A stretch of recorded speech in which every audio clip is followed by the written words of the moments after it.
Good afternoon. Thanks for coming out. If you're used to hearing a little bit about scalability at conferences like this, we're not going to waste our time on just merely good scalability. We're going to talk about perfect scalability. So if that's not what you want to hear, you're in the wrong room. So who am I? Who's this guy? I am Michael Nash. I'm a Director of Capabilities at Lightbend. I've worked with Scala and Akka for a long time, since before there was an Akka, and I've been a software developer for an embarrassingly long time. That's not the interesting part. What are we going to talk about? You have no doubt heard the word many times at a conference like this, scalability. We're going to look at it a little more intently. We're going to think about what does scalability mean? How does it relate to performance? They're not quite the same, but they're related. And what characterizes a scalable architecture and design? Lightbend technologies and Scala and Akka are ideal for building scalable systems, but you can also build systems that don't scale with those tools. What's the difference? What characteristics do we see in systems that scale well and in systems that don't? And what's perfect scalability? How do we know we got it right? What would the target be to say, okay, that's scaling as well as I can make it scale? I think it was Stephen Hawking who first said that every formula you have in your presentation, you lose 50% of your audience. So I have two, so that means everybody leaves? No. But it's down the way a little. So first, let's just define scalability. It's always good to make sure we know what we're talking about. So scalability, when I say scalability, I don't mean performance. An increase in performance means I can run the same load in less time. So related, but not quite the same. So in other words, I can handle the same number of requests in a shorter amount of time, is another way to say that. That's performance. Adding hardware to increase performance increases the speed of handling requests, but doesn't necessarily increase the number of requests you can handle. There's a subtle difference in terminology there. So let's look at the other side. If you increase scalability on a system, now you can handle a larger load, keywords, without failure. Right? So a larger load, potentially even on the same hardware without failing. But we can also, more importantly, handle more requests in the same amount of time. Often when we increase scalability, we may have an effect on performance and vice versa, but they're very different. Adding hardware to a scalable system should increase your ability to handle more requests, a larger amount of requests, not necessarily make any one of those requests go faster. So subtle but different. It's pretty simple on a diagram. So if you've got a system and increasing response time goes this way, and the number of requests go this way, when you start, you often have a curve that looks a little bit like this. And bad news starts to happen somewhere up in this region where perhaps after this, you actually start to encounter errors. Or at least you get ever-increasing response time. If you increase the performance of that system, what you do is you don't change the shape of the line, necessarily, you move it down. So in terms of response time, this is a pure performance increase without affecting scalability. If we look at the converse, so if we go the other way and say, all right, what does scalability look like then? It's moving the line this way, or changing the shape of the line sometimes, frequently changing the shape of the line. So if the line doesn't necessarily come down, but just goes to the right, that means we're now handling a larger number of requests, but each request is taking about the same amount of time. That's the dividing line between scalability and performance, and what increasing one means without necessarily increasing the other. As I said, they're coupled, they're highly related. Usually when you change one, you change the other, and you have to measure very carefully. Like this graph is the result, would be, on a real system, I made this one up, but would be on a real system, obviously, the result of doing a lot of measurements under load. And it's very hard to get repeatability, et cetera, et cetera. So if that's scalability, what's perfect scalability? What would the ideal be? What would be at the top of the goal chart if we said, okay, what's the best possible scalability we can achieve? Well, basically it would mean, simply enough, if we add more resources, we can handle higher load. Perfect scalability, so that's scalability at all, perfect scalability would mean that that increase is linear.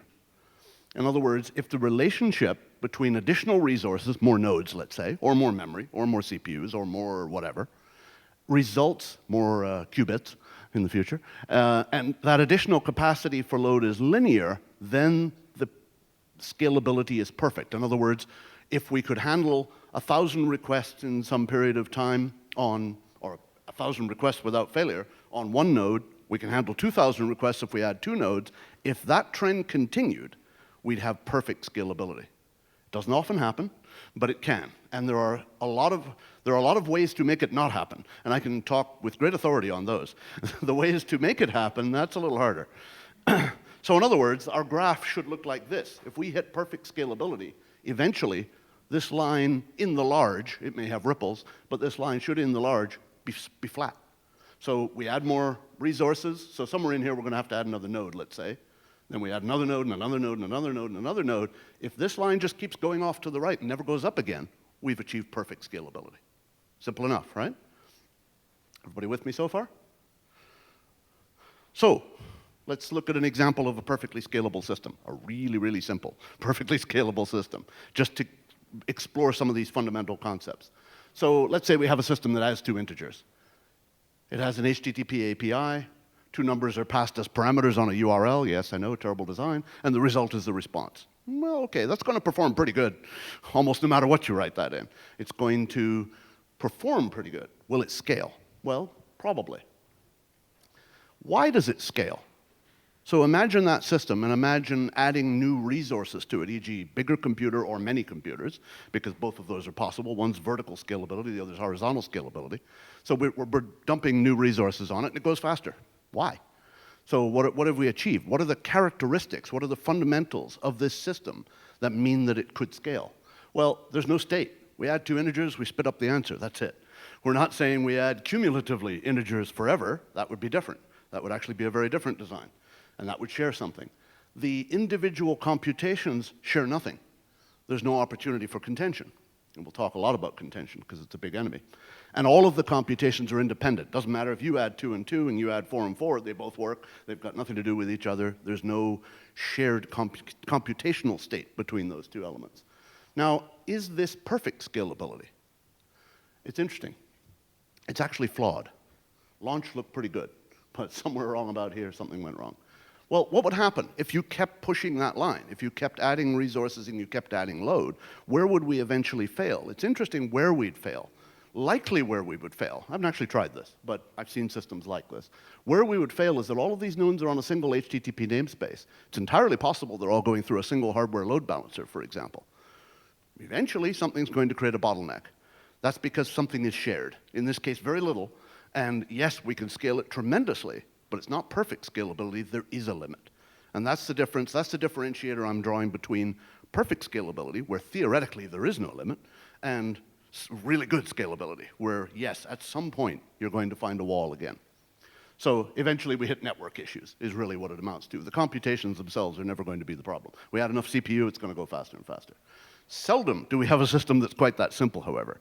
We actually have the bottlenecks come up in all sorts of different and interesting places. We'll talk about those. So how would we fix it? Yes, that's a rocket with duct tape, and that is a petrol station behind it. What could possibly go wrong? So I'm not saying you should use duct tape or rockets with petrol stations, but you get the idea. How would we fix it? Well, we would fix it, in this case, by breaking up that namespace, for the sake of argument. Put them on different data centers, distribute them across different AWS regions, let's say. The client might need to be smarter. It might need to randomly pick one of these to send its 2 integers to, but we would eliminate the one thing we were sharing. And therefore, we would have something much closer to perfect scalability. Likely, as far as any reasonable limits we could put on it, it would be perfect scalability. So what did we do that made that help? Like, we know what to do. What is the characteristic of what we just did to help? Well, what we did, we shared less. We took the one tiny little bit that we were sharing in our entire system and we stopped doing it. We stopped sharing. That is one of the characteristics that we'll explore, that sharing is a bad thing, unlike what you might teach your kids. It's actually talked about, it begins way back. I'm sure some of you with as much gray hair as me can remember Amdahl's Law, when Amdahl's Law was a big deal. It's not talked about as much now because you have to stretch it and change it a little bit to apply to a distributed system. However, the idea is that, it still applies, the idea is the portion of your program's compute time that can be parallelized compared to the portion that requires sequential operation, the ratio is the combination is 100% of your execution time. In other words, if you could say 50% parallelizable, 50% must be done sequential, well, then obviously the total is 100. 100 minus p is the upper bound on how much any parallelism or distribution can help. The theory says that in a system where P is only 50%, I can add all the nodes I want to compute that 50% in parallel. Eventually I'll hit a wall, because the other 50% can't be parallelized, and therefore I'm not getting anywhere. So therefore, in every parallel and concurrent system, we seek to minimize that portion. It's one of the design principles behind actor-driven systems, of course. And I just said that, yes, okay. There was a thing called Gustafson's counter-argument, which was very interesting. However, that all gets wrapped together into, here's my second of two formulas. You see, you're all still here. Called Gunther's law, or the universal law of computational scalability. That's a little harder to say. But the idea is, we then take into, okay, back we go. We then take into account the fact that I don't know how to run the remote. There we go. We take into account, Dr. Odrysky did this, so I don't feel too bad. We take into account the coherency delay. So in other words, the ability of the system to become eventually consistent, assuming there's shared state, must be taken into account. This basically updates Amdahl's law into the distributed world. I'm not going to go into the details and the computations, but there is such a thing as the universal law of computational scalability, and I very much recommend reading some of the work by Dr. Gunther. Very interesting. So bottom line is that each of these laws are telling us that somewhere down that curve, there's a wall. There's something we're going to run into that says, beyond here, we're going to have a hard time scaling for some fundamental reason. Not because I just haven't paid Amazon enough money, or whatever my host is, or I haven't bought enough computers, or I haven't configured it correctly. You can't tune it beyond these design limitations. So at the high ends of scalability, often, many of the systems we build will be perfectly happy well out of the range of perfect scalability, because we'll be below that point in the curve where the dog leg goes crazy and we have these problems. Great, not a problem. However, if you're building a system now that you expect to be put under a great deal more load in the future, then you could be setting yourself up for success being the way you fail. So in other words, the number of users that jump onto your system because your system's very successful suddenly creates the very problem that you didn't have when it was originally built. That's the wall. That's what I mean by the wall. So it's common to reach a point where you can throw more resources at a system all you want. It doesn't go faster, it actually goes slower, because the coordination time is actually taking longer and longer. And I think we've all played with that a little bit. The first couple of times you play with Akka, for example, you write a system like this, where you add more actors, it doesn't go any faster, it actually starts to slow down. So as Thomas Edison once said, you have not in fact failed, but we have found 10,000 ways that don't work. And I think the history of distribution and parallel systems have demonstrated many, many different ways where we still have a bottleneck and we still have a wall. And as I said, I'm an expert on systems that didn't necessarily scale, so I can talk a little bit about what some of those ways are. There aren't 10,000, there's fewer. So how do we avoid the wall, in other words? How do we get a system whereby there may be a slowdown in the advantage we get when we add more resources, but we never go into negative territory and we never hit zero. So if you throw more hardware at it, it will just keep getting more and more capable of handling load. Not necessarily faster. It's easy to say it will get faster. Well, it won't necessarily. It will get more capable of handling load, more scalable. The way I've seen that achieved is, as I said, we've seen many systems that won't scale. Usually, they have, always actually, they have one of these enemies comes to the fore as the problem that is causing the limitation, that's causing the wall. So some of the enemies of scalability are what I want to talk about. And they are, just quickly, and there's a few others, but these are the top ones. Contention, shared state, which aren't quite the same thing, but again are quite closely related. Sharing in general, actually, not necessarily sharing state. Ordering and sequence, which when you think about it are also a kind of sharing. Communication, which sounds a little weird. I'll explain that a bit more. And failure, which seems entirely obvious, but I'll explain a little bit further as well. So let's look at some of these. Contention is probably a category of problems that is top of the list. And contention essentially comes from having parallelism or distribution, not concurrency. Concurrency will never give you contention, because concurrency is not necessarily parallelism. But parallelism, e.g. more than one actual CPU, and distribution, more than one actual machine, will eventually create a contention problem, assuming there is any form of shared state. And any form is a big sentence. There's a lot of different kinds of shared state. So no shared resources avoids it. There you go, simple. right? I've given you all the answer. Now you know how to write perfectly scalable systems. Don't share any state anywhere. It's not that simple. I know you know that. So avoiding sharing. And the answer is really get each dog their own stick. Well, what I mean is denormalize as needed. So if you have state that individual elements of your application would normally share, instead of sharing, get them each their own stick. Get them each a copy of that state. And then devise a means for updating that state in an appropriate fashion. What I'm really saying, and what it leads to, is eventual consistency, event sourcing, CQRS. These are techniques to get there. But the fundamental you're trying to achieve is to reduce the sharing and reduce the contention. Those are all methodologies for making updates possible in a system that doesn't directly share data. So state, there is nothing necessarily evil about state, unless, of course, you're a Haskell programmer. However, state is fine, but state must be private. Private at various levels. It ends up private to actors, it ends up private to services, it ends up private to nodes. At various levels of granularity, that state is kept private. Then, in some fashion, if that state changes, if the state never changes, well, then you don't have a problem. What are you doing here? Right? That's great. You just put the state on every machine, it never changes. Obviously, we're building systems where the state does change. So things such as mechanisms, and there are many, for broadcasting the deltas to that state are typically used to update that state individually, though. So in other words, I don't say change your state to this. I say this thing has happened in the overall system, and the node may in fact choose to update its local state. So private state, I just said the same thing again, private state can then be updated from these deltas after the fact, which is the bottom line of eventual consistency, of course. What's interesting is that's advocating communication. The next enemy of scalability is communication. So this is a fine balancing act, as you can imagine. Limiting communication. This sounds very strange for people building distributed systems. Well, they must communicate with each other, yes. But in your design considerations, think of communication as a cost. It's on the debit side of the spreadsheet. It is not to your advantage to have systems communicate. Point-to-point communication, which is a special case of communication, is especially an enemy because it's a form of coupling as well as a high cost. So now you have two problems. Take into account locality when considering that cost. In other words, where are you communicating? The network is not of infinite speed, one of those fallacies that we all live with. And being able, for example, to distribute an Akka cluster amongst multiple data centers turns out to be a bad idea. That's a problem, and it's a problem that has to be overcome because the locality of the gossip protocol assumes that we're talking about something that is on a very fast network link, not something that I have to go across a continent to communicate with. So that's an example of a design consideration you'd have to take into account to say communication costs. It costs me money, it costs me time.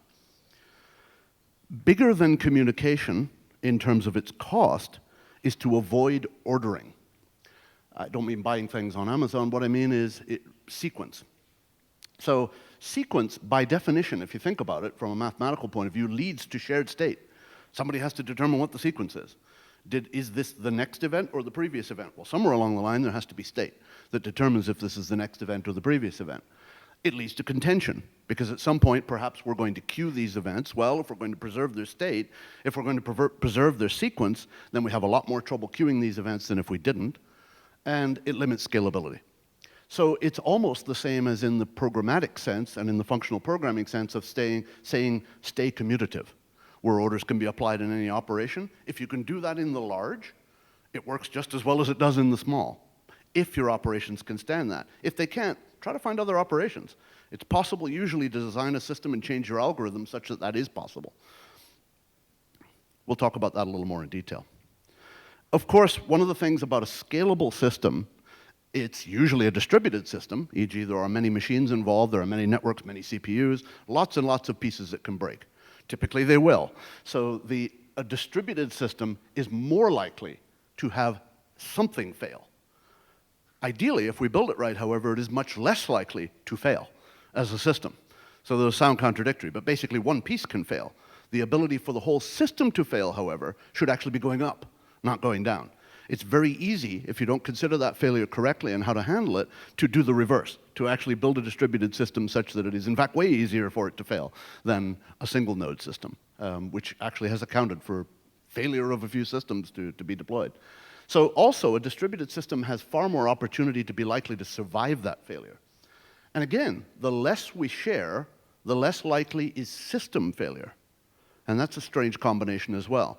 So not only can we be more scalable if we share fewer things and watch our communication very carefully, but it also has a direct relationship to the ability to have our systems recover from failure. So part of avoiding sequence, all of these things are tied together, and I think you can see that. Part of avoiding sequence is to avoid the idea of linear time. This does not mean you require a time machine, although that would be very cool. What it means is using things such as saga pattern, finite state machines, and single-use actors to avoid linear processing. So in other words, when you find yourself writing code that is a series of steps in the traditional iterative fashion, even if you're doing it in a highly functional way, think about the fact that it's possible some of those steps, possibly intermediate steps, don't need to be done sequentially. So that sequence perhaps could be broken up. Why am I insisting that it be executed sequentially? Because when you write code, line, line, line, line, like that, without taking any other steps, you're saying, I'm insisting that these steps be done sequentially. You're imposing that requirement. Good idea? Perhaps not in your system. It may not be required. So communications, and this is, I realize, preaching a little bit to the choir, but communications, especially between services, must be asynchronous and non-blocking. So fire and forget is a far more scalable pattern than ask, for instance. Yes, it means design changes, though.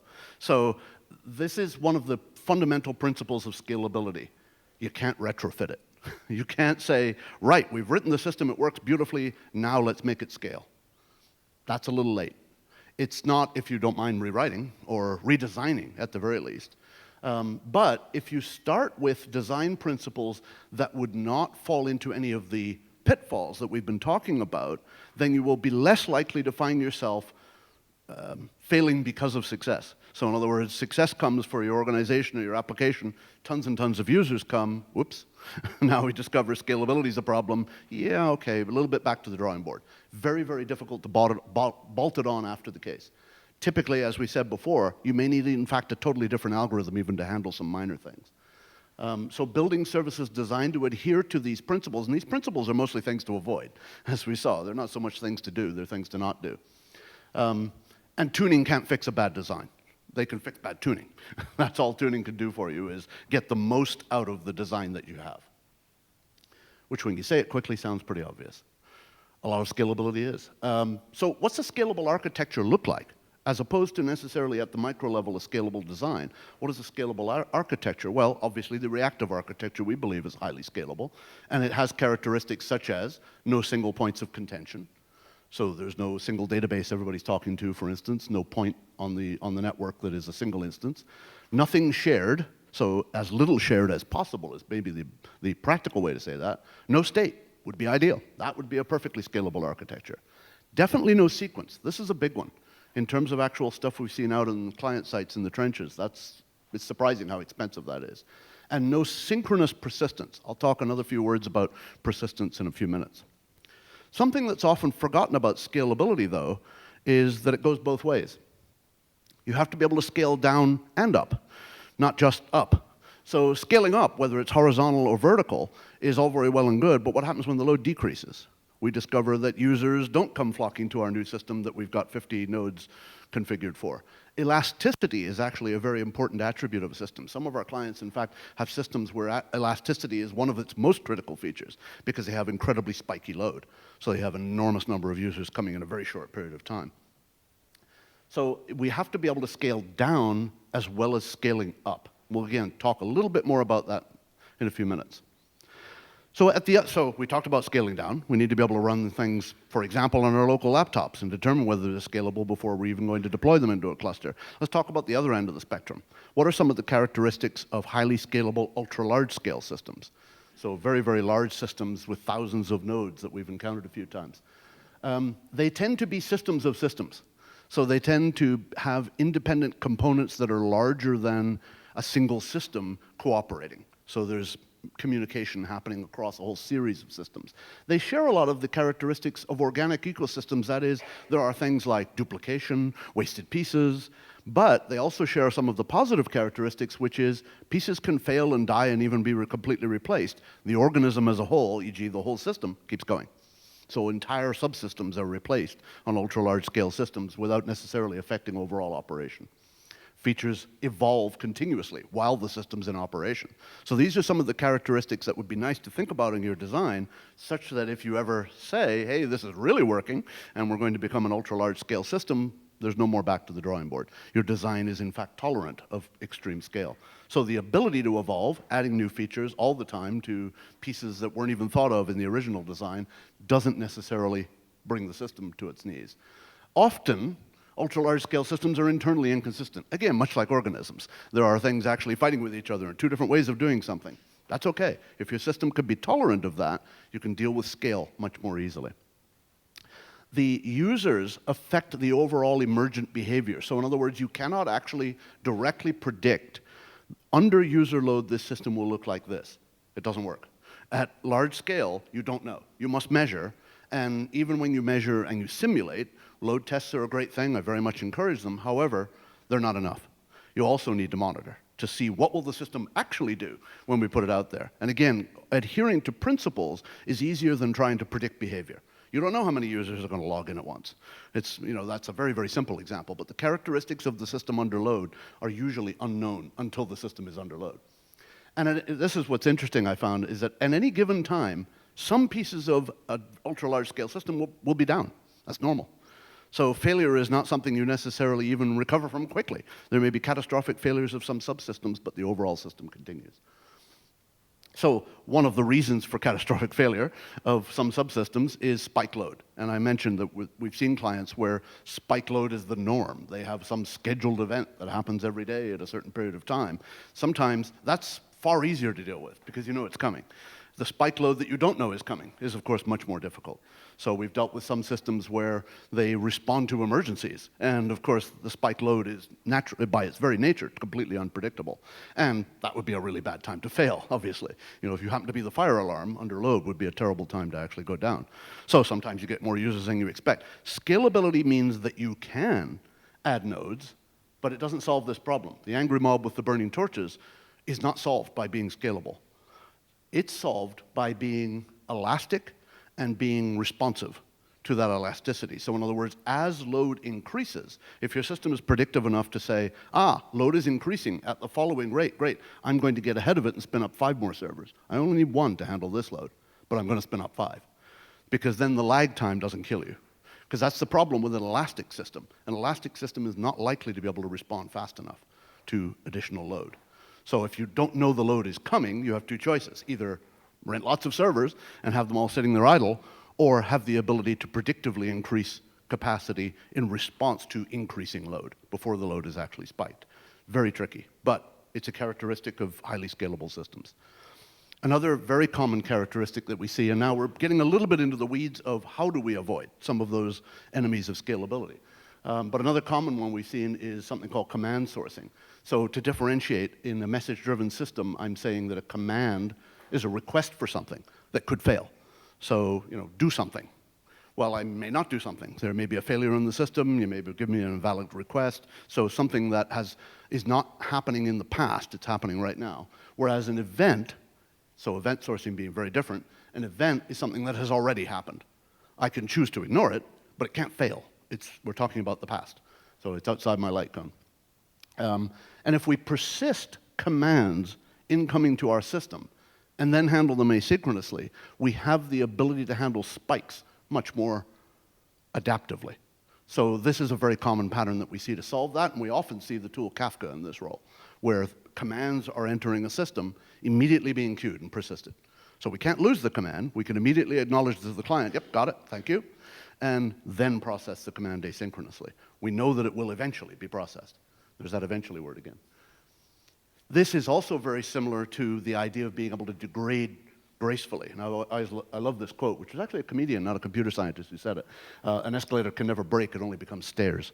So in other words, if you have the ability to reduce your capacity, but the system is still operational, that's far better than if an escalator broke by falling down. that would be unpleasant. Same thing with systems design. So portions of a system should be able to fail without affecting other portions.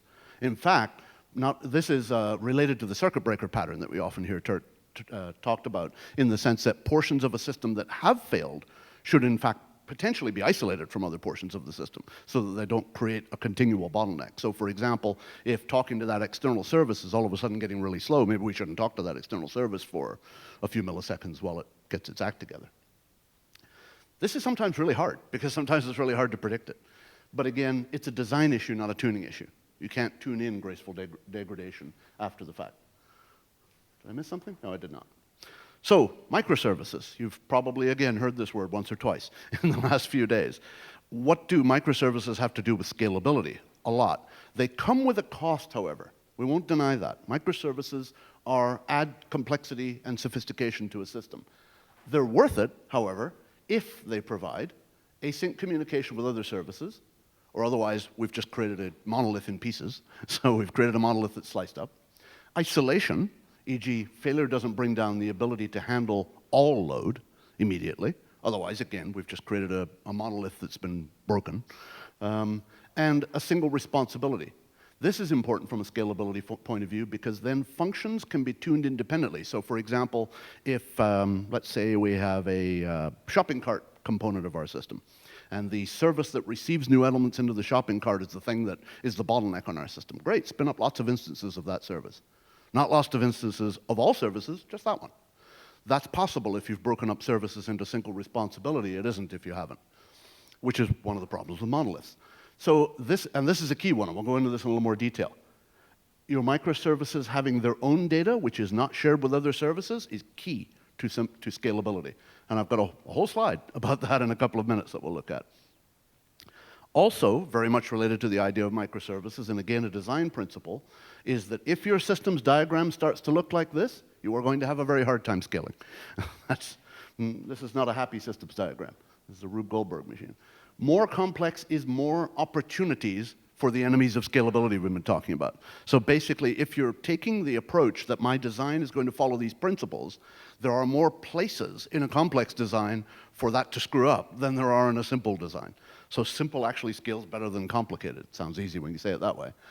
All things being equal, easy is better than hard, of course. Simple patterns consistently applied. Boy, those are two critical sentences that are often not quite the case, as I'm sure you've seen in many systems. You'll end up with some simple patterns, and then they haven't been consistently applied across all of your services, because this one's a special snowflake and we have to do it a different way. Try to avoid that. It's far better to keep that consistency. No global now. So this is, again, related to sequence and related to timing. A man with two watches never knows what time it is one of my favorite quotes. And the essence is that he can never be sure because there are two different opinions. Well, a distributed system never knows what time it is either. No matter how many times you synchronize your clocks, that's a really hard problem. Causal ordering, not casual, causal ordering, I typoed that several times when I was typing it, is better than clock time ordering, but not caring about order at all and being completely commutative is better still. So if there is something which is necessary to be ordered, far better to say, do linked list style, where I can point to the one that came before me. Not necessarily in time, just here's my parent, or here's the ID of my parent. That's causal ordering, and it's far superior to actually sticking a timestamp on something and hoping that you can order it after the fact. That almost never works in a highly scalable system. Persistence, very much again related to sequence, not being entirely futile. Persistence doesn't necessarily have to be a bottleneck. The most common problem we've seen in distributed systems that are trying to scale is actually that persistence is done too much. There is too much persistence. What I mean by that is that persistence is actually only required where you need to recover.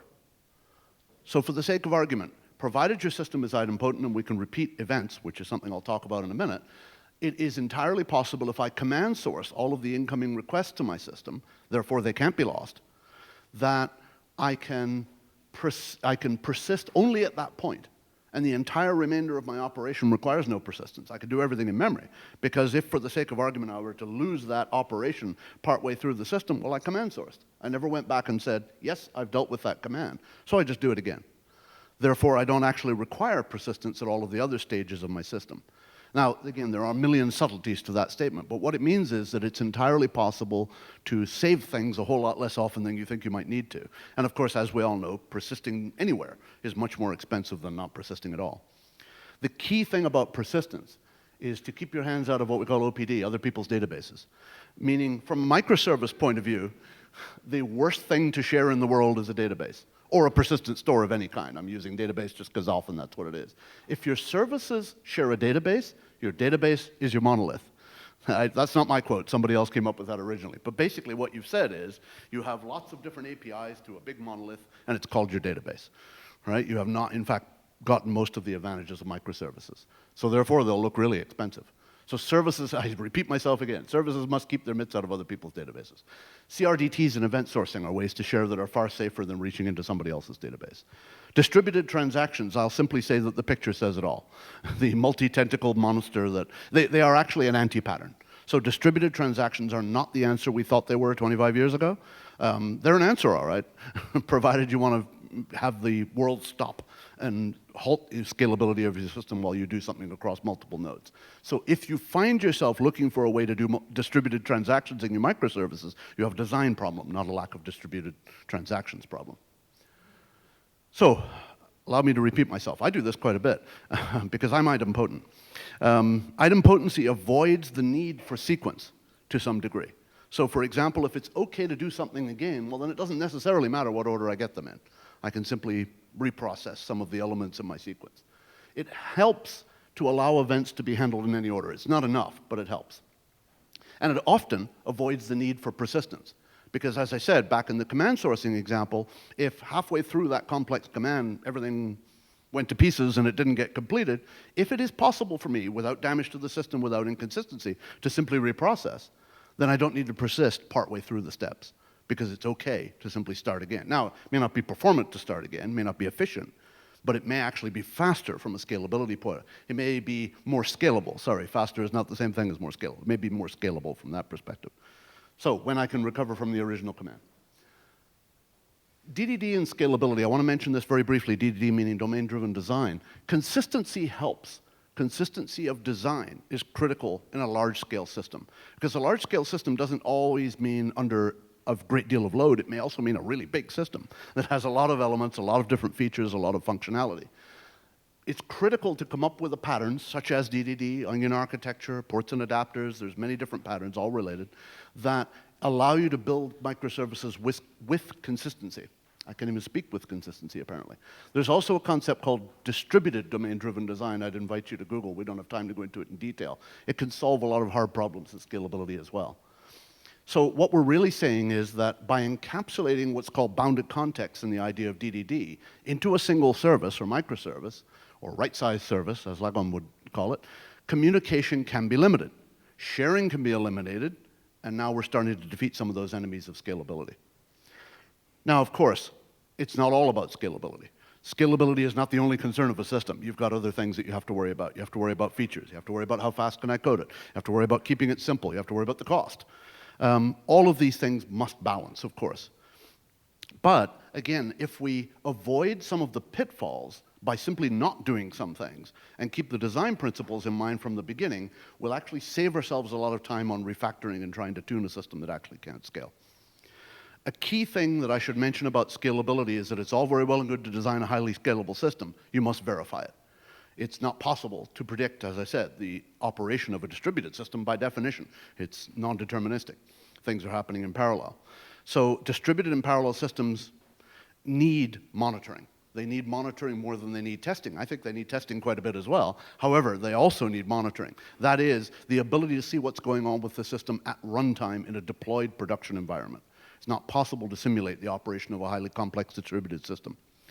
The log is not enough. The log is not monitoring. So log aggregation, VM node monitoring, that's all fundamental. You need that, absolutely, but it's not enough. It will not allow you, unless you can read log files a whole lot faster than I can, turn them into graphs in your mind.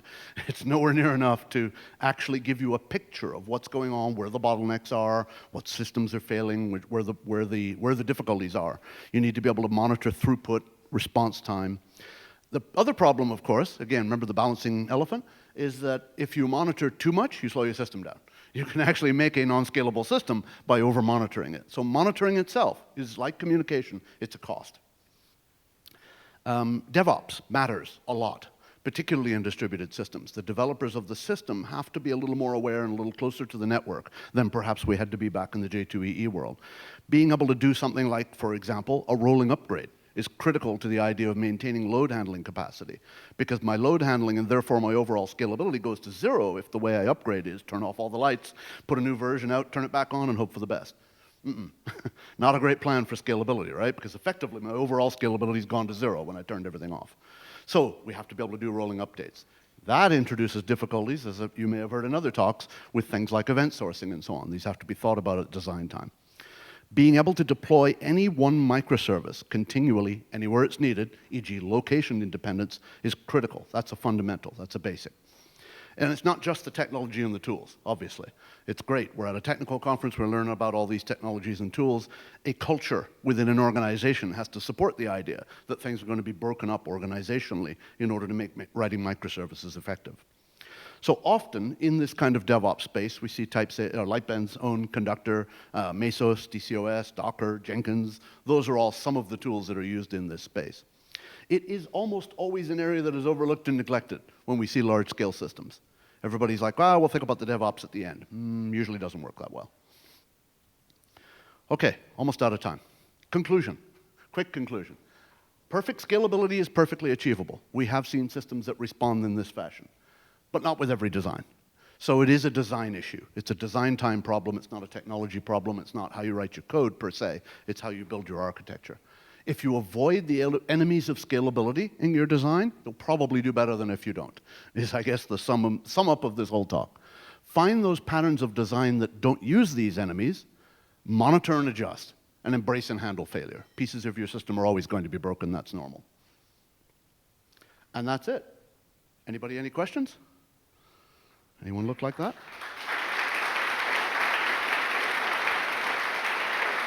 Thank you. Got like 3 minutes, so we have a couple of spaces for questions.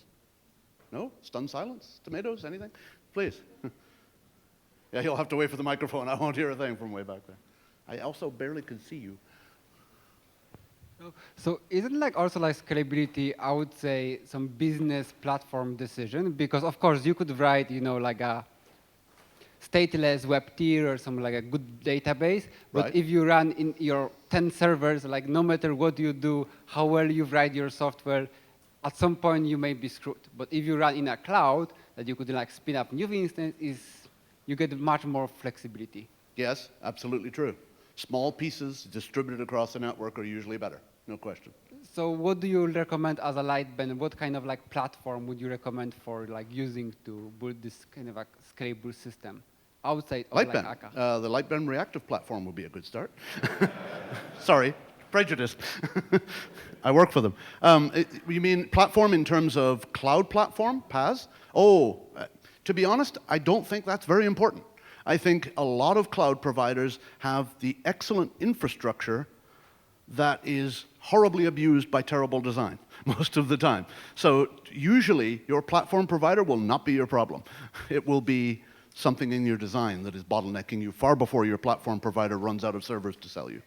So it literally doesn't matter that much. Any of the big names that don't have horrible problems in their cloud platform are probably fine. Sorry, I know that's a vague answer, but I don't think it matters anywhere near as much as architecture and design matter. Anybody else? Please. Sorry to make you wait. Thank you. You have mentioned that it's actually a bad idea to run distributed actors across different data centers, right? Not necessarily, but Okay. to have a single Akka cluster span multiple data centers can be problematic, yes. Okay, could you a little bit explain why? Because, well, as far as I know, the whole idea of the actor model is that it doesn't really matter what is the response time between actors, or That's true. It is asynchronous. Yeah. It's from a scalability point of view, you have to think about the design such that messages that are going to be transmitted between data centers, e.g. between clusters, is normally what we'd recommend. So in other words, spanning a single Akka cluster spanned across multiple data centers, not one rack, not racks, but like across the country, means that the link between those two data centers is typically higher latency and lower throughput and slower than the link between two servers sitting in the same rack. So what that means is that at some point you may need to adjust the tuning of the gossip protocol that keeps the cluster together and determines cluster membership in order to handle that lower latency, which means you're handling it for everything. So there's one problem. The second one is that if you don't design your system such that it is aware of messages, again, location independence is great in Akka. However, if you know that some of your messages are going to be sent over a slow link, relatively speaking, compared to local messages that are sent over a high link, you may want to have, for example, a circuit breaker actor around that allows it to say, my timeout is going to be a lot higher, my retry threshold for my messages is going to be a lot higher when I'm waiting for responses because I'm the guy that talks to the other data center. What we typically find, the pattern that works well, getting a little bit into the weeds, is a single Akka cluster in one data center and then a cluster client, right, for the other data center. So that there's a narrow pipe, so to speak, that goes between data centers, and there's a guardian actor that says, okay, my job is just to move messages that are actually destined for over there to over there. But those messages, if the volume of those messages is very high, then you may need to tune your Akka cluster to compensate. That's the short answer. Okay, I see, thank you. That is a tuning problem, but it's also one that you can think about in design. So we have had clusters that have extremely large numbers of members, thousands, and that has cropped up a couple of times. Anybody else? I think we're just about out of time in any case. Thank you, everybody.